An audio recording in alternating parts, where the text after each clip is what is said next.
Hello guys, এই যে দেখেন আমাদের কিশোরগঞ্জের জেলার পাগলা মসজিদ।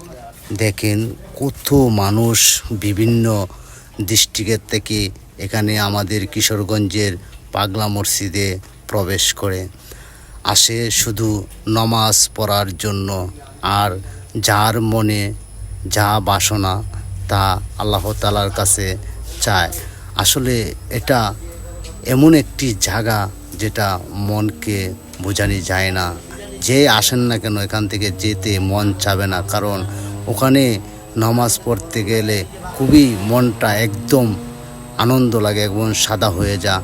আর যারা এখানে আসে আল্লাহ তাআলার কাছে চায়, অবশ্যই এখানে আল্লাহ তাআলা আশা পূরণ করে। কেউ হয়তো কালি হাতে যায় না। দেখেন কি পরিমাণ মানুষ, কত ডিস্ট্রিক্ট থেকে এবং কি বাহিরের থেকেও এখানে আমাদের কিশোর